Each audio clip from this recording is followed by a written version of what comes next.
Somos Lucía Iretti, Mercedes Reguerena, Santiago González y Sofía Martínez y vamos a hablar sobre la privatización de YPF. Primero que nada vamos a empezar con la explicación del problema. En 1992 se privatizó YPF a través de la Ley 24.145. La privatización fue un desencadenante de reformas neoliberales que actuaron con gastos públicos y descentralizaban servicios de la nación. Se implementaron medidas para más productividad comercial del mercado interno con privatizaciones de reservas, despido de personal, desregularización de precios y eliminación de trabas exportadoras. El Estado otorgó privilegios a la compañía para incrementar su valor en el mercado y el sector privado. Además se convirtió en anónima. La empresa de capital español adquirió el 85,01% de las acciones de la compañía. Repsol se había quedado con el 14,99% del paquete accionario, además del trabajo. ¿Por qué se privatizó YPF? La trama en funcionamiento. En efecto, entre los principales argumentos falsos empleados para entregar YPF al capital privado, sobresalen los siguientes. YPF da pérdidas. Primero, no puede decirse que YPF daba pérdidas, porque la dictadura militar la había utilizado, no la maximización de ganancias como único objetivo propio de una empresa privada, a pesar del endeudamiento legítimo incluso de los precios de los combustibles para el mercado interno fijados por la petrolera estatal, limitaban con fuerza el nivel potencial de las utilidades. YPF registraba balances con resultados positivos relevantes, en la que las autoridades de la última dictadura construyeron la ingeniería económica y financiera. Fue asimismo en el caso de YPF. Su endeudamiento externo por capital únicamente se multiplicó por 2 entre diciembre de 1975 y marzo del 81, concentrándose al 31 de marzo de 1984 el 17,65% del total de la deuda externa registrada entonces para el sector público por capital únicamente. La corrupción institucionalizada. Fue la vinculación a un tipo de apropiación y control de los espacios de decisión pública que habían terminado por convertir al Estado en un auténtico sector de intereses relacionados directa o indirectamente con las Fuerzas Armadas.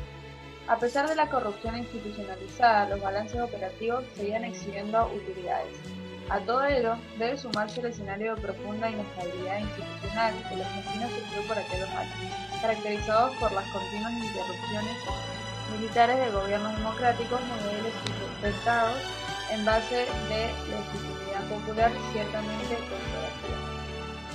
Feudalización de las agencias públicas que fueron entregadas a la influencia y decisión de los distintos sectores de poder concernidos.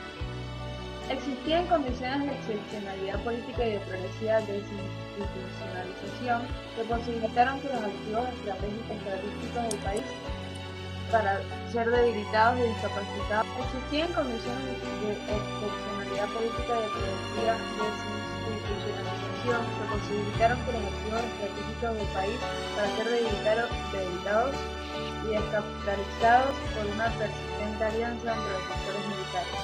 Las burocracias económicas ligadas a los intereses empresariales tributarios del modelo de renta, financiero y determinadas dirigencias sindicales que decidieron mirar para otro lado mientras este escenario económico se consolidaba a través de las políticas de liberación financiera y de masiva destrucción del tejido industrial argentino. Pura contracara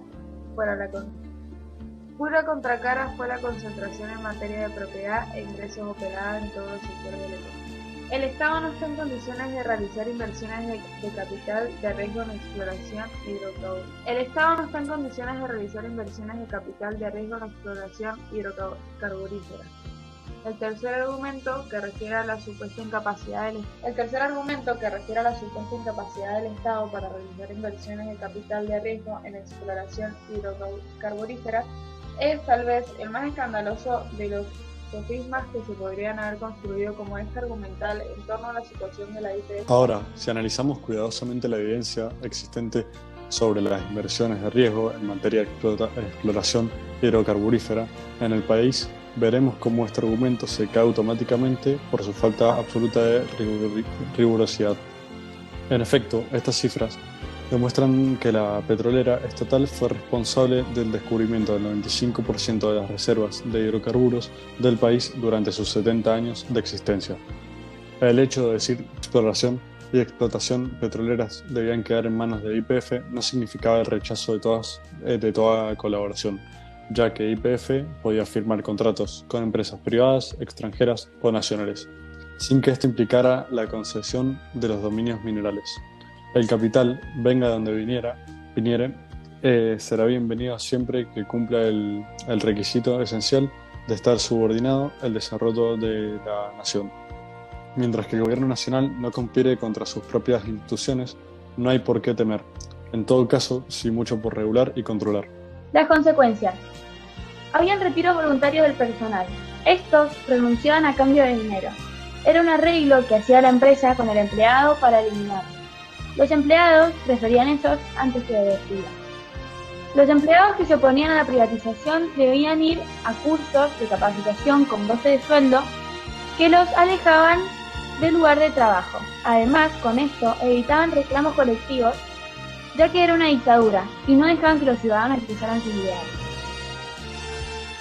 Se crearon emprendimientos con algunos recursos humanos expulsados y otros se incorporaron a una red de empresas de servicios que realizaban parte de las actividades que antes realizaba YPF, ya que solo los empleados capacitados fueron retenidos en la empresa.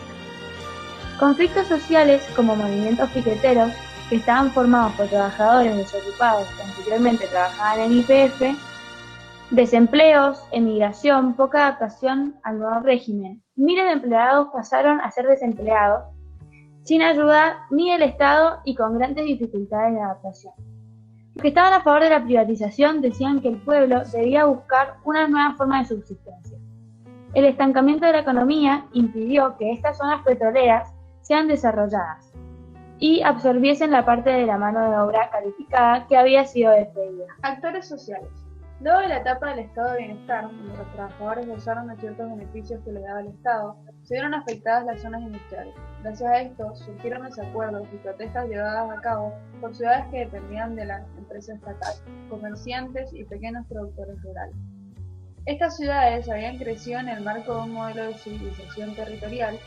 Así se formó el movimiento piquetero, una de las luchas populares, que lo conformaban trabajadores, desocupados, familias y vecinos. Ellos buscaban nuevos puestos de trabajo, recuperación de los que se perdieron en esta privatización, asistencia y protección social hasta la recomposición social. Expresaban sus ideales a través de cortes de ruta que impedían la circulación, así buscaban rescatar la cultura del trabajo. Posibles soluciones. La solución que se le dio a este conflicto fue la reestatización de YPF. El sistema energético estaba al límite de su producción y se paralizó la economía. Gracias a esto se devolvió a la empresa a su origen, retomando la capacidad de decidir sobre reservas, producción y planificación de acciones para el futuro, para la provisión de petróleo para el país. Lo que nosotros además hubiéramos hecho para aportar una solución a este problema sería el aumento de puestos de trabajo a la gente que se había quedado desempleada, ya que en otros lugares dándole soporte económico para toda su familia o ayudando creando una segunda empresa petrolera nacional. Conclusión. Como grupo podemos concluir que la privatización de YPF fue totalmente innecesaria, ya que solo trajo más llagas a nuestra economía al no ser dueños de ella, sino también al Estado como un todo. La propaganda anti-YPF, o más bien antinacionalista y en contra de la estatización necesaria de ciertas empresas, promovida por la dictadura y perpetuada durante los 10 años siguientes hasta que se logró el objetivo de la privatización, no solamente fue completamente innecesaria, sino que muchos de los estragos de la privatización de la época son acarreados hasta el día de hoy. Sumamente necesaria y ayudó a mantener a los mejores intereses de la empresa y del país en la referencia a los hidrocarburos. Hoy en día sirve que seamos independientes como país en el tema que intentamos construir el futuro que consideramos más óptimo para todos los habitantes. Aunque una de las grandes faltas que hubo cuando se reestatizó fue que no se recuperaron los puestos de trabajo. Pero podemos decir que hoy en día se emplean a más de 20.000 argentinos y en esta cuarentena